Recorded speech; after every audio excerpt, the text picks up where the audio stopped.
Thought, the Pro Tour, having success, very different than, say, Ben Stark's Esper list from the PT. He's really trying to capitalize on a number of Planeswalkers, Liliana the Veil, Jace, Architect of Thought, and Sorin, Lord of Innistrad, but also a full complement of Lingering Souls. One thing that we talked about before we went off, before our first commercial break, is we do see a Ultimate Price take care of that Arbor Elf. Also, we were talking about players that staying in their comfort zone, playing decks that they are very used to. That's how they get. That's how you can generate an advantage in Magic. Just playing things that you're used to. Shaheen might be the king of that. He, I mean, similar to actually, maybe Patrick Chapin, another person who can kind of, when you sit down across from him, 9 times out of 10, you have a pretty good idea of what they're sleeving up. Absolutely. And you do see Shaheen is playing Esper Walkers here. Shaheen, kind of interesting in that, he doesn't really get to travel to play much Magic anymore as he is a school teacher, but, he is able to get to these invitationals, and he has top-8 the last 3 that he has played in. That is a pretty impressive record, I must say. He's on a bit of a streak here. So we're going to see Cavern of Souls, likely naming Human to put a Nightshade Peddler into play. Shaheen's going to follow it up with a Forbidden Alchemy, a card that we'll bring up on the screen for you guys, because Forbidden Alchemy, when it was spoiled, talk of the town. Sure. I mean, I think it's still an underrated card, actually, now. I like it a lot more than maybe some people give it credit for. It digs you 4 cards, pick your best one, sort of an impulse effect with upside, because it puts it in the graveyard, which has a lot more value than the bottom of your library. Yeah. And then later in the game, 7 mana, flash it back, get another run out of it. So we do see Shaheen there. Here he has an Obzed out over there. He's going to play a Hallowed Fountain on tap, push himself down to 18. Let's see if he's going to come out here with a Planeswalker, perhaps? I would expect one. Oh, it looks like he maybe we're seeing just a... He's just going to flash back Lingering Souls. Okay. This is going to play right into Josh's plan of getting a Staticaster in play and starting to mow some things down. I think he has one in hand. I believe I saw one as he flipped through. Yeah, that's right there in the middle. So expect him to run that guy out here and pick off these tokens. And he's just going to pass the turn back. Shaheen's going to cycle in Azorius Charm. Jump on this deeper to his deck. Out. Oh no, letting him untap. Risking a Syncopate or another counterspell, but as we can see, knowing Shaheen's hand, not something we need to be afraid of. So we're going to see Shaheen come across here for 2. And now we're going to see an Obzedat, Ghost Council. Father. So we're going to see that on the screen as well. This card is picking up in popularity very quickly here, as Shaheen's going to try to remove that there, and it looks like he just doesn't have a Staticaster. That's a Prime Seeker Zegna in his hand, not Staticaster in the middle. So yeah, that's unfortunate for Josh, stuck here on 3 lands. Killing that Arbor Elf turning out to be really important for the way this game is playing out. Yeah, huge. As you're going to see Obzed out on the screen here, Peddler looks like it might come across here. I know, obviously, Obzed was a card that was in your sideboard, and this is a card that, when it was released, I think everyone goes, oh my god, this card is insane, look how powerful this is. It's a little bit difficult to cast, but if this thing's in play, it's incredible, as you see it coming back into play right now, and I think in the coming months, and maybe even the coming weeks, we're going to see just how powerful this card is. I mean, early results out of Block Constructed suggested it might even be bannable, it's that good. I mean, it's in almost every deck. We're seeing, if you look at kind of the daily results, and here we have a back-breaking Detention Sphere from Shaheen, picking off both the Peddlers, which we're forced to pair with each other, not who you really want to be paired with, just to keep that Obzed out of the red zone. Yeah. And wasting no time to just kind of charge ahead. And interesting now we see Liliana come into play, not activated. No tick up, no tick down. That must be a pretty disheartening sign when your That is the worst feeling in the world. Has 4 cards in hand, doesn't want to discard any of these. These are all good. Is that ticking up? No. Is it ticking up? No. All right, I'm probably dead then. Yeah. So we do see Shaheen Soorani. He's going to win game 1 with his Esper Walkers deck against Josh Glantzman playing Pedal to the Metal.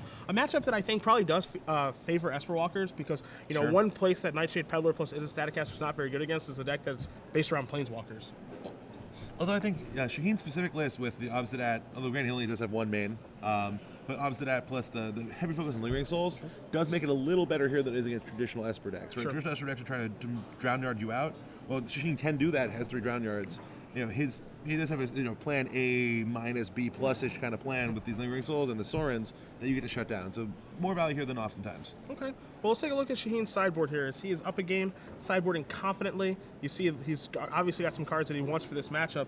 And you see a lot of 1-ofs to go along with a couple 3-ofs over there. Yep, so I mean, this is kind of the more modern trend on sideboarding, right? You get these sort of all 1-of toolbox sideboards. 1 Urgent Exorcism, 1 Witchbane Orb, 1 Curse of Death's Hold, 1 Cameo, 1 Detention Sphere, 1 Ultimate Price, 1 Sundering Growth, 1 Evil Twin, 1 Trading Post. Ooh, that's an interesting one. Going to Brad Nelson's heart. And then 3 each of Rest in Peace and Negate. So they're kind of pushing linear themes. If you're up against a graveyard deck, you want to really go overboard on Graveyard Hate. Sure. You're in a Control Mirror, you want to get a lot of negates in there. Sure. Everything else kind of giving you a hodgepodge of answers because the threats they're answering aren't quite as powerful, or you don't need to be quite as prepared for them. Sure. And I kind of like that approach of really overstocking on the linears you want to push for.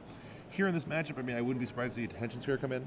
Seems like, we saw it to good effect in that game, and it's just a pretty good versatile answer against a deck that probably won't have a lot of disenchants. I could even see potentially a Tamiyo, although I think typically Pedal to the Metal has a lot of guys, and so Tamiyo locking down just one of them, maybe not exactly where we want to be positioned. Curse of this Hold obviously going to be good against a bunch of Arbor Elves and Nightshade Peddlers, if that's what he's worried about. So I can see going a couple different directions here. Taking a look over here at the Pedal to the Metal deck by Josh Glantzman. A lot of 2-0s in his sideboard, 2 Abrupt Decay, 2 Slaughter Games, 2 Duress, 2 Garruk Primal Hunter, 2 Rakdos Return, 2 Sever the Bloodline, and then 3 copies of Pillar of Flame. One thing he's going to do here is he's going to take out some of his bad cards, which I think he does have plenty of, and actually sure that up and play some good cards. Nightshade Peddler plus Staticaster, again, those cards are not very good in this matchup. There's certainly some merit to keeping in maybe 1 or 2 Staticasters to be able to one-up Lingering Souls, maybe those Sorens, which he has not seen yet. But I don't think Peddler is at home here at all. I agree with you there. Peddler definitely, all 4 of those are going to come out. What do you think about Olivia Valderin here? Olivia's an interesting card. On the surface, it's a card that does dominate matchups, but it feels like it's a very, either it's awesome or it's not good.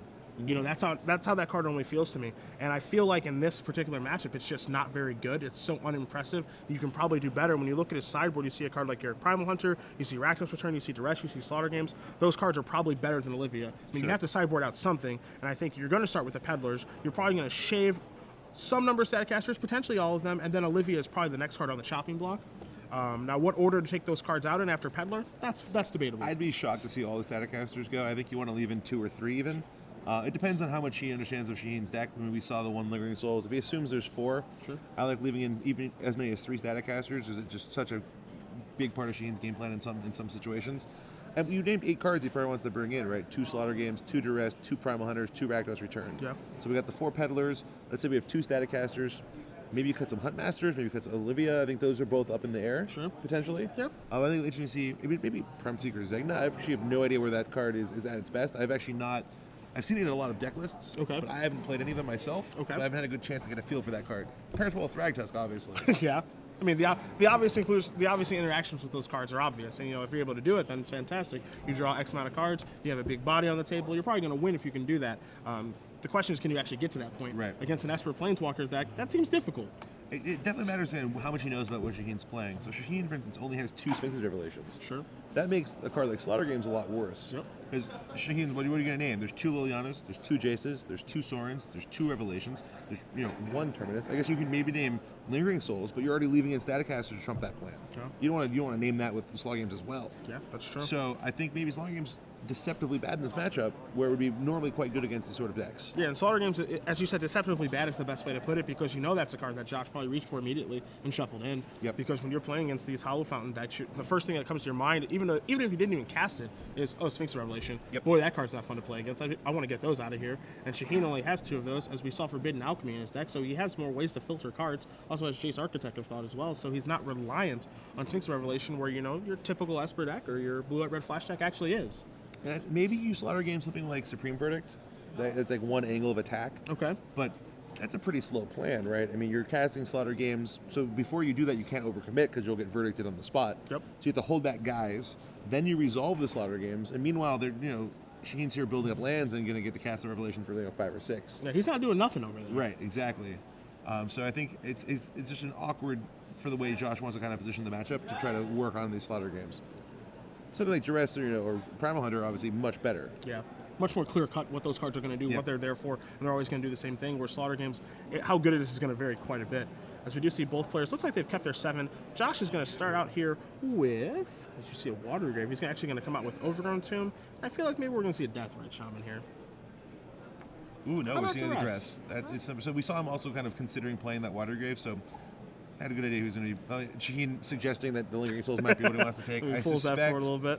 Josh will see through that ruse and probably take Soren here. Yep, that's the hardest to answer of those cards. Obviously, not a lot of good ways to interact with Planeswalkers in Josh's deck beyond those 2 Rakdos Returns out of his sideboard. So the rest of the hand you see there are Ultimate Price, and a Victim of Night, a Lingering Souls, a Drowned Catacombs, a Defiled Drowned Yard, and a Hallowed Fountain. So, a perfectly reasonable keep for Shaheen. I think that's a very good hand. and he's going to draw a card. You do see him draw another Catacombs. It looks like, actually, it's a Rest in Peace, excuse me, and does pass the turn back. Interesting Rest in Peace. So maybe he thinks. I can't imagine that I guess just to shut off Deathrite Shamans and Tracker's Instinct Flashback, well, that seems pretty narrow. Yeah, that's a little bit surprising to see him bring that in, honestly. Maybe he expects there to be some kind of like Unburial Rights plan going on. Yeah, maybe a bit of a misread of the situation. I mean, Josh didn't really do very much. Yeah, there's not a lot that was seen. Here we see the Curse of this Hold. That card is certainly relevant. So we're going to see us around Catacombs here, and is he going to pull the trigger on Rest in Peace right now?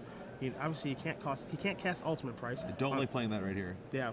Ooh, he is. See, so I like waiting on Rest in Peace, and though I'm not sure in this matchup, maybe Shaheen might have a much better sense of it than I do, but typically you want to wait for them to kind of fill up their graveyard first, and get them the first time, because if they just replicate before they start doing stuff. But that's a more traditional kind of junk graveyard deck. Yeah. Is there any chance that's what Shaheen thinks he's playing? Because what do we see game one? I guess we saw a Peddler, which means you have to be playing something in this vein. Maybe you think it's like some kind of weird human reanimator deck? Yeah, I mean, we have seen human reanimator decks in the past with the Peddler Staticaster combo, as we're going to see a Tracker's Instincts here turn over a Rootbound Crag, a Woodland Cemetery, a Forest, and a Farseek, and those are all going to get removed from the game, along with the Tracker's Instincts. Yeah, so basically Josh spent 2 mana and a card to pass the turn. And now you're going to see him play a Breeding Pool, and he's going to pass the turn back. I mean, you can certainly put him on playing that human animator style deck that just does have a different combo, as we've seen other players on the Open Series circuit do that. And now Shaheen's going to play a Lingering Souls here. And this goes back to your point, Tom, about, is it right to cast that Rest in Peace on turn 2? Because he had Lingering Souls in his hand when he cast it. So he's only going to get 1/2 of that. And that's basically a sorcery speed Moonlight Hunting. Or Midnight Haunting, excuse me, which is unimpressive. No one's running out the door for Midnight Haunting. Yeah, I think, again, Sheen's played a lot more with this deck, certainly the style of Esper deck, so I'm going to defer to his kind of understanding of these matchups. My instinct would be that I would want to hold off on that Rest in Peace, get more value out of my Lingering Souls, but I don't have a sense for how explosive whatever version Shaheen thinks Josh is on could be. Sure. So Shaheen certainly is afraid of just getting comboed out and not having a chance to cast it. Sure. Or maybe he's afraid of having it dressed out of his hand. Okay. That could be the other thing, because he got turn 1 to rest, then drew the Rest in Peace. Yeah. So it's okay, if I let this thing stick around, he has a second Duress in his hand, and maybe this is my most important, if he is human reanimator, my most important card. So we are going to see here a Huntmaster of the Fells. You see Shaheen playing the 5 Giant. He's going to cast an Augur of Bolas. Typically at SCG Lifetime, it just puts 3 cards in the bottom. That's only what happens to Augur of Bolas, but it's actually going to hit for once. So we're going to see a Supreme Verdict go to Shaheen's hand. I'm not sure I've ever hit on that card. I mean, that's... That's what he does. It just puts 3 cards on the bottom, so you don't even have to look. As Josh is going to untap here. Now, of course, we know that Josh does have another Huntmaster of the Fells in his hand. He's going to draw a card here. I believe that card may have been Abrupt Decay. Yep. But again, we don't even care about this Rest in Peace. Abrupt Decay is kind of an odd card. So he boarded that in actively, which I think is interesting. It's good against Attention Sphere, certainly. Yep. Maybe that makes some sense. I don't dislike that. I do think it's a little narrow. So now we're going to try to flip our Huntmaster into 2 open mana. This is ambitious, but successful. Nice read. Yeah, I mean, we'll see what happens as he does flip it over into the Ravager of the Fells. He did know that Shaheen does have Victim of the Night that he can't cast, and Ultimate Price, which has no effect. But also knows that the Supreme Verdict we just revealed, which is why we couldn't play out our second Huntmaster like we might want to. Here we see Shaheen throwing some guys away because he's certainly going to be casting a Wrath. Yeah. I think we've seen enough of this board. Shaheen would like to reset some things. Supreme Verdict is going to allow him to do that. And now Josh really wants to draw a land here. A land lets him play a Thragtusk into an open board, putting him pretty far in lead. And there we do see it. Looks like that's what we've got here. We do have a Sulphur Falls, it looks like. And with 2 islands in play, comes in untapped. Yep. And now we are going to see a Thragtusk. That's going to gain 5 life. Put him a 5/3 on the board. Thragtusk pretty much at its best when on an open board. Yeah, oh, absolutely. And here we can see Shaheen, oh, there it is, the second black mana, but couldn't actually have cast his Victim of the Night until that draw. So now we're going to see a Curse of Deathful. It's going to turn Thragtusk into just a 4/2, but sizable enough to still be a threat. Yep. I like that play just because it's an efficient use of mana by Shaheen, so he could have played one of his two mana removal spells, but then he has 3 mana he's not going to get to use this turn. The way he sequenced it now, he gets to use one of those next turn, and then potentially still activate Drown Yard. He draws another land, get some more, or just draw another spell. Ooh, a second Thragtusk. Yeah, which is a big draw there for Josh, as now he does have 2 4/2s in play. Supreme Verdict is going to take care of these, but it's going to leave Josh with not 1 but 2 2/2 beasts now, not 3 3s, of course. So Josh is still going to be able to pressure Shaheen, as Shaheen does just pass the turn back again, and he's just trying to stabilize here. But one of the cards that he does have in his hand right now, Tom, that will allow him to do that is Jace, Architect of Thought. That'll certainly help, but I mean, these beast targets are still a little bit too big for it to really get shut down. So we do see in Josh's hand, you see a Deathrite Shaman, you see an Abrupt Decay, you see a Huntmaster of the Fells. You know, he has to consider his decisions of, you know, do I keep playing threats here? Are these 2/2 beasts big enough? What if Shaheen does have another Supreme Verdict? What if he has some number of Terminuses in his deck? That's exactly what I'd be thinking about if I was Josh here. And maybe it's if you play out that Huntmaster and he has a Wrath, the game's almost over, right? You've lost all of your threats. But if you don't play it, are you going to kill him fast enough? Yeah. It's a classic kind of problem in these kind of matchups. And here we see Jace now coming down, plussing.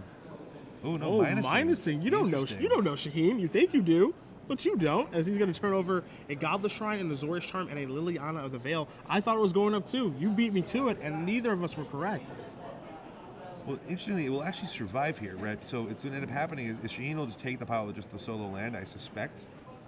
If we do land maybe not, actually. Here he's definitely take the land. Yeah. Because now he gets to play land, he's the ultimate price or Victim of Night, one of those 2 tokens. Jace will go down to 1, and then he can play. Now we're never going to have to see this Huntmaster hit the board. Well, no, Jace is going to. No, Jace will die because it's not going up, it went down. Right, but he's going to kill one of the 2. Oh, right, sorry, still 2/2. Oh, yeah. Ignore me. Yeah, so the question here for Josh is he going to send those both at Jace, or is he going to ignore Jace? Which is actually, I think, a difficult decision for him because the thought of Jace doing things is actually scary. But if I'm Josh in this position, I think I might just want to go towards Shaheen and say, I hope like you miss or you brick or on whatever you're trying to do. We know about Victim Knight and we know about Ultimate Price both. Yep. And knowing that, we know we're not killing with these 2 beasts. Sure. You got to get Jace off the board. Okay. So both coming in? Both have to go to Jace. I think. I don't think you putting Shaheen to 5 doesn't achieve anything. Sure. So it looks like Josh does agree with you. He puts them both towards Jace Architect of Thought. Jace actually looking very good there, as you're going to see a Huntmaster of the Fells. Wolf Token going to come into play. I'd like to see it's good. Yeah, play this Deathrite. Now we have some Liliana insurance. Yep. We have a 0 when we get the sacrifice because obviously he's not doing anything otherwise. And so now let's see if Shaheen's going to pull the trigger on maybe one of these Victim Knights, maybe on the ultimate price. I feel like he's probably got to do something on the end step. We have to kill one of these 2/2s. And so he's going to go with Victim of the Night. It's going to take care of one of those 2/2 beast tokens. Shaheen agreeing with Tom as Shaheen does draw a card. He draws a Glacial Fortress. You see that hand of Sphinx of Revelation, Liliana of the Veil, ultimate price. Let's see how he's going to try to navigate the rest of this game. I think we might just main phase the Revelation here for 4. We don't want to let Huntmaster flip. Okay. Liliana doesn't do anything here.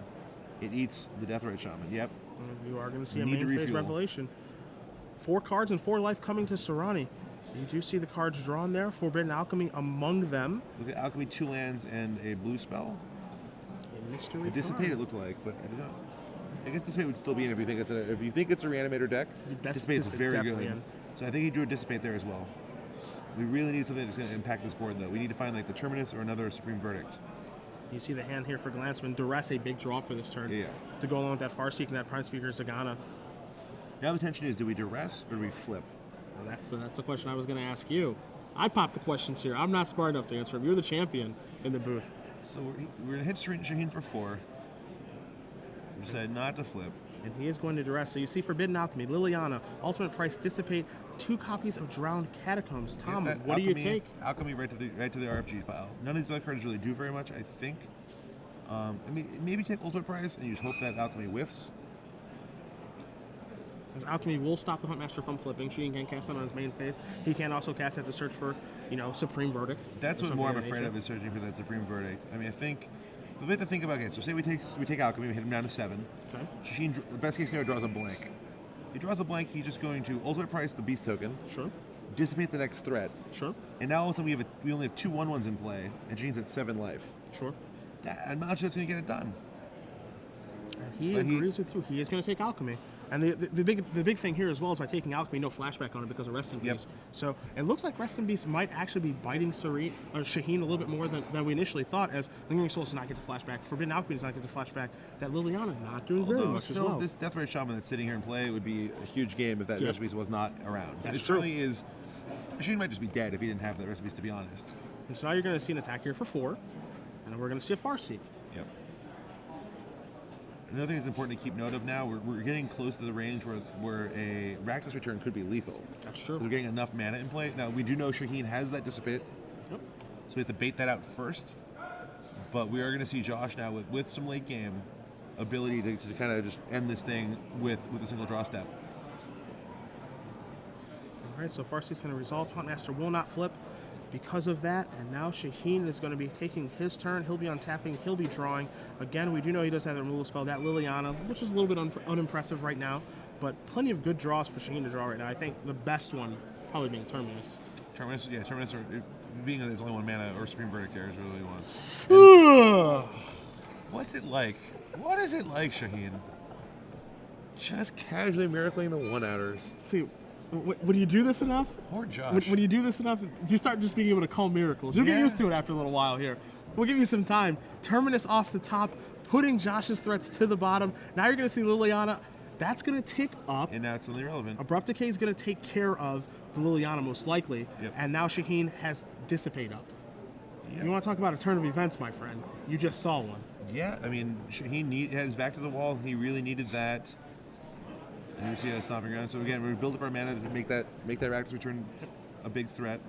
And we do see Shaheen does just draw Water Grave, just let go. Josh untapped. Ghana, I think, was the draw.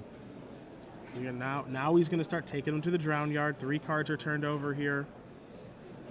Shaheen's going to draw a card. He just has an Isolated Chapel. He's going to pass the turn back. Josh draws his card, Thragtusk. That's what we wanted now, because now we can debate out that Dissipate. Yeah, we're going to be able to get this Dissipate part of the game over with. And Josh does not have any caverns, right? Oh, he has 1 cavern. Sure. So I think waiting around to try to draw this cavern, that's not a good use of his time. I like that play right there. And you see another Drown Yard activation. And now we have a Rakdos return being a legit. And this is what you were scared of, as he does draw a Planeswalker finally. He does draw Temio, the Moon Sage, a card that we're going to bring on the screen for you. And this is going to tap something down, but this is the power of Shaheen's deck. This is Planeswalkers in action, because a lot of the times with the Esper deck, they have like a lot of bad draws. Sure. In this kind of situation, they're always thinking, okay, I got to draw Revelation to be able to get this game over with. But now you see Tamio and the other Planeswalkers being able to be drawn from Shaheen, and now the game is just going to start snowballing in a bad way. So not quite yet. So again, we're going to cast this Farseek here. We're going to play a 1/1. I don't like this play. Well, I wouldn't play 1/1 because there is a Curse of Death's Hold in play. And I don't think that he should... Is there a creature in play that I'm missing? Does it trigger off itself? It must, I guess. Let's pull up Prime Speaker Zagana here and take a look and see what he says. Yeah, with the Curse of Death's Hold in play, I'm not sure that that's how that should work. Enters the battlefield. Okay, so it enters the battlefield, so it's not a trigger. Among other creatures you control. He controls no other creatures.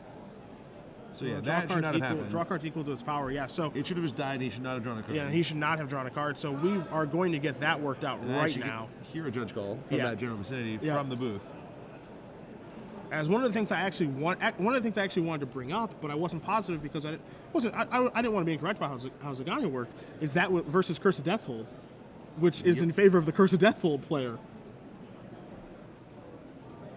So we are gonna, something is gonna happen here. Yeah, I mean, he drew 2 cards off of that Zagana in the first place, which is a mistake anyway because Curse of Death's Hold's in play. So we are gonna have to do some rewinding of the game state among other things here to get everything correct. So and the rules in this have changed so frequently; it's hard to know exactly what the rules now. It might just be there was an improper trigger. Yep.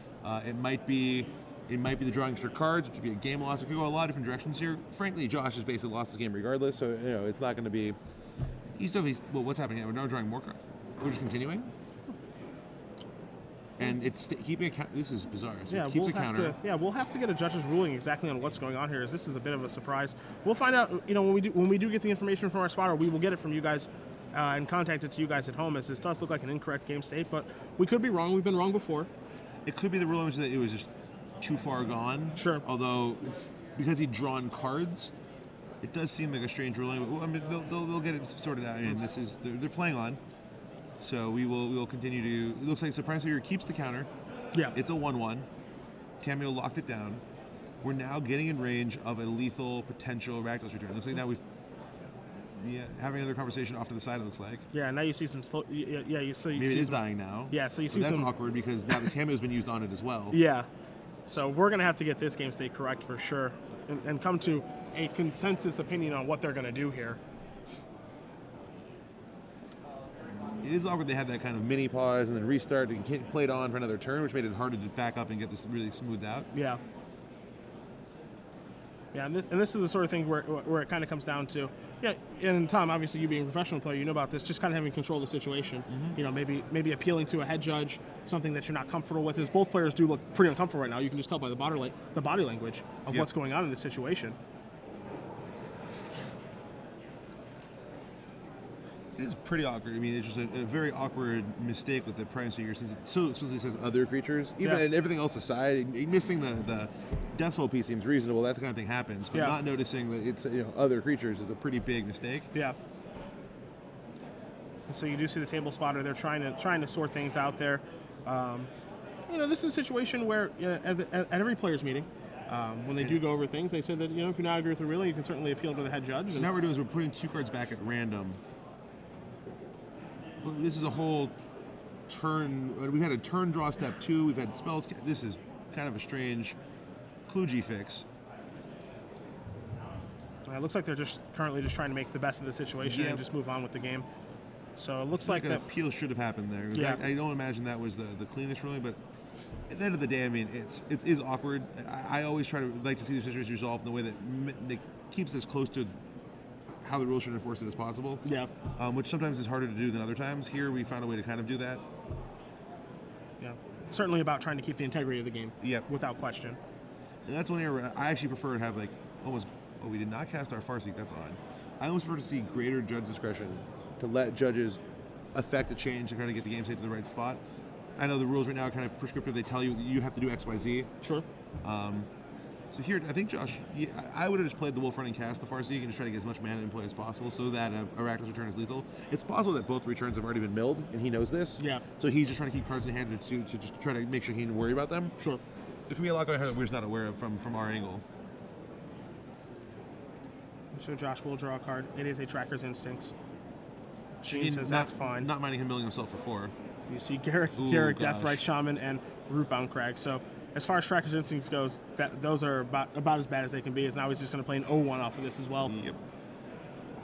Because of the Curse of Death Soul, Deathrite Shaman will be an 0-1. Rest in peace, making sure that there are no graveyards either. As you're going to see Shaheen just continually activate those Infallible Drown Yards. Draws a second one finally, so now you can start really turboing this up now. Yeah, this one will not go on for too much longer. And Shaheen was thinking, 0-1. Yeah, he thought about going down to an 0-1, and I think he just realized, oh, that card doesn't actually have any text. It doesn't do anything. And he is going to edict it. Okay. And he's locking out a land again. All right, so Josh has to draw Rakdos return right here. Overgrown Tomb, not the same. Shaheen going to do a little mill action here with not 1, but 2 Drown Yard, 6 cards being turned over here.